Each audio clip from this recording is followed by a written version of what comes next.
ચાલો વિદ્યાર્થીઓ, આજે આપણે બીકોમ માટે સેમેસ્ટર 3 માટે છે 7મો ચેપ્ટરની અંદર આવકવેરાના સત્તાવાળાઓ, એની અંદર આવકવેરા ધારા અંગેના બધા જે નિયમો છે તેની ચર્ચા કરશું. આવકવેરા સત્તાધીશોની નિમણૂક કેન્દ્ર સરકાર કરે છે. આસિસ્ટન્ટ કમિશનર કે ડેપ્યુટી કમિશનરની આવકવેરા અધિકારીઓની નિમણૂક central Board of director taxes, director general, chief commissioner, director કે કમિશનર દ્વારા થાય છે. વહીવટી કર્મચારીઓની નિમણૂક સેન્ટ્રલ બોર્ડ ઓફ ડાયરેક્ટર ટેક્સીસને અધિકૃત કરેલ આવકવેરા સત્તાધીશો દ્વારા થાય છે.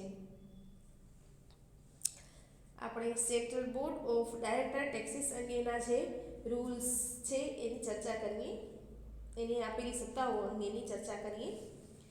કરવેરા અંગેનું આ મધ્યસ્થ મંડળ આવકવેરા ધારાનો વહીવટ અને અમલ કરવા માટે સર્વોચ્ચ અધિકૃત સંસ્થા છે, જે મધ્યસ્થ સરકારના નાણાં ખાતા સાથે ઘનિષ્ઠ સંપર્ક રાખીને પોતાની કામગીરી કરે છે. આ બોર્ડ 1963માં સેન્ટ્રલ બોર્ડ ઓફ રેવન્યુ એક્ટથી રચવામાં આવ્યું છે. આ બોર્ડની અંદર એક ચેરમેન અને 6 સભ્યો હોય છે. કલમ 295 હેઠળ આવકવેરા અંગે જરૂરી નિયમો ઘડવાની તેમને પૂરેપૂરી સત્તા છે. કલમ 119 હેઠળ જ્યારે જરૂર જણાય ત્યારે તે આવકવેરા અધિકારીનો હુકમ તેમજ તેમની સૂચનાઓ પણ મૂકી શકે છે અને કોઈ પણ વિવાદ માટેની અરજીઓની સુનાવણી અંગેની સત્તાને ખલેલ પહોંચે તેવા હુકમો તેમજ સૂચનો આપવાની બોર્ડને સત્તા નથી. પેનલ્ટીની રકમ જતી કરવાની કે ઘટાડવાની સત્તા ધરાવે છે. અમુક સંજોગોમાં પુનઃ આકારણી અંગેની નોટિસ આપી શકે છે અને નોટિસ મંજૂર પણ કરી શકે છે. કોઈ પણ સંગઠનને કંપની જાહેર કરવાની સત્તા ધરાવે છે. ત્યાર પછી છે બીજું, chief commissioner of income tax. Chief commissioner of income ટેક્સને director general of income tax તરીકે પણ ઓળખવામાં આવે છે. તેમની નિમણૂક મધ્યસ્થ સરકાર દ્વારા કરવામાં આવે છે. મધ્યસ્થ મહેસૂલી મંડળની સૂચના મુજબ તેમણે કાર્ય કરવાનું હોય છે. તેમના નીચે કેટલાક ઇન્કમ ટેક્સ ઓફિસરો હોય છે, જેને જરૂરી હુકમો આપે છે અને તેમનું કાર્ય મુખ્યત્વે આકારણીઓ અંગે તપાસ તેમજ દેખરેખ રાખવાનું છે.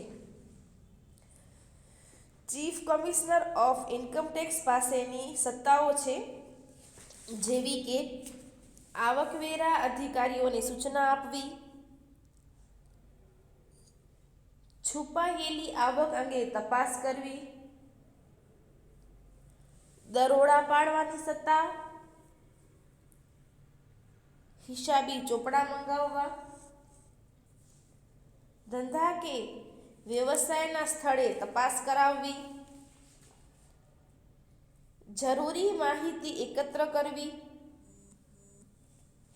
અને કાયદા હેઠળ જરૂરી હોય તેવા કોઈ પણ બાબત અંગે પૂછપરછ કરવી. ત્યાર પછી છે ત્રીજું, commissioner of income tax. Commissioner of income ટેક્સની નિમણૂક મધ્યસ્થ સરકાર કરે છે. નિયત કરેલ વિભાગના આવકવેરા તંત્રના તેઓ મુખ્ય અધિકારી છે. સામાન્ય રીતે દરેક જુદા જુદા રાજ્ય દીઠ આવા અધિકારીઓની નિમણૂક કરવામાં આવે છે. જો કે કેટલીક વાર એક જ વિસ્તાર માટે 2 કે વધુ કમિશનર પણ હોઈ શકે છે.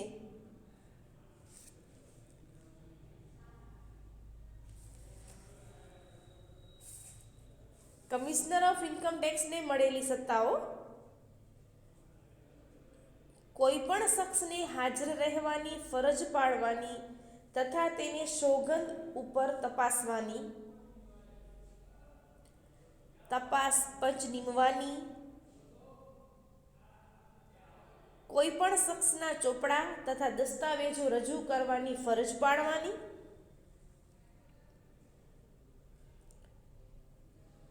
એક ઇન્કમટેક્સ ઓફિસર પાસેથી અન્ય ઇન્કમટેક્સ ઓફિસરની કોઈ પણ ફાઇલ તબદીલ કરવાની,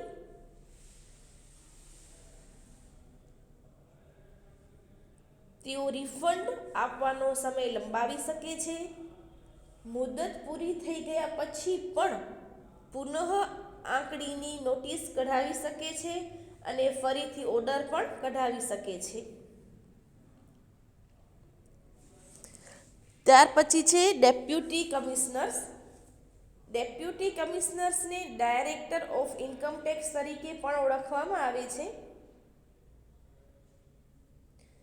ડેપ્યુટી કમિશનર્સની નિમણૂક મધ્યસ્થ સરકાર બોર્ડની સલાહ મુજબ કરે છે. તેમનું મુખ્ય કાર્ય કર ચોરી શોધી કાઢવાનું અને નીચલા અધિકારીઓના કાર્ય પર દેખરેખ રાખવાનું છે. કોઈપણ એક કમિશનર્સના હાથ નીચે ઘણા બધા ડેપ્યુટી કમિશનરો કામ કરતા હોય છે.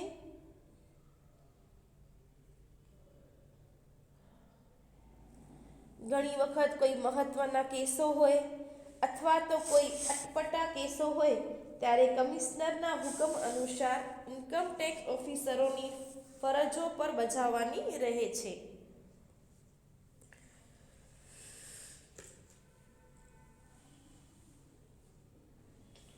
ત્યાર પછી છે ઇન્કમટેક્સ ઓફિસર્સ.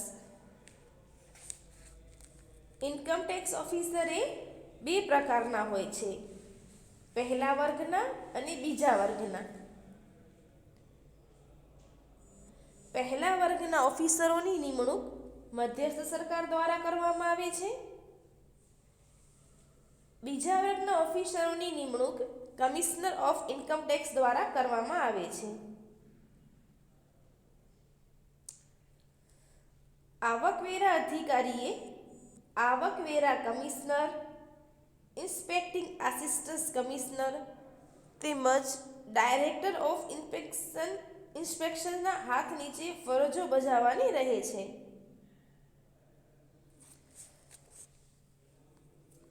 આવકવેરાના વહીવટી તંત્રમાં ઇન્કમટેક્સ ઓફિસર ઘણું મહત્વનું સ્થાન ધરાવે છે.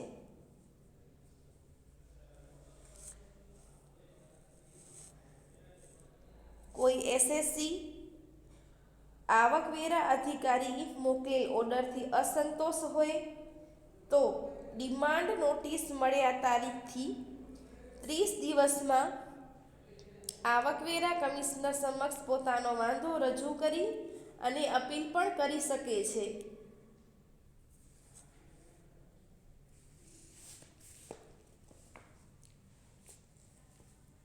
ઇન્કમટેક્સ ઓફિસરની સત્તાઓ છે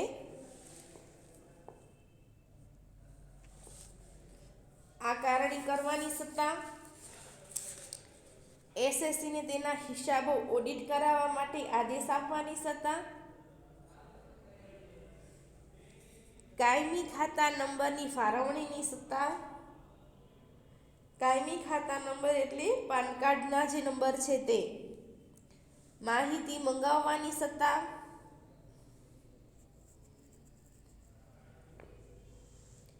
આકારણીમાંથી છટકી ગયેલી આવકની પુનઃ આકારણી કરવાની સત્તા,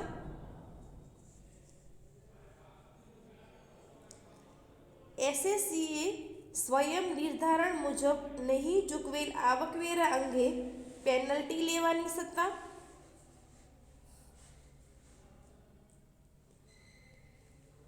ધંધાના માલિક તેમજ બીજા કોઈ પણ વ્યક્તિને હાજર રાખવાની તેમજ સોગંદ ઉપર તપાસવાની સત્તા,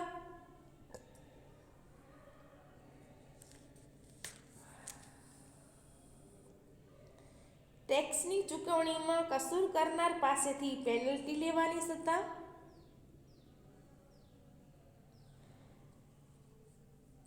અમુક સંજોગોમાં રિફંડ રોકી રાખવાની સત્તા, એસએસસીએ મેળવેલો બાકી પગાર અંગે રાહત આપવાની સત્તા, પ્રત્યક્ષ કરવેરાના કાયદા હેઠળ એસએસસીની જવાબદારી સામે જપ્ત કરેલ મિલકતોના નિકાલ કરવાની સત્તા.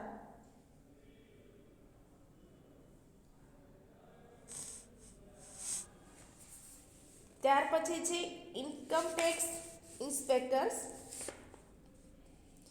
ઇન્કમટેક્સ ઇન્સ્પેક્ટર્સની નિમણૂક કમિશનર કરે છે.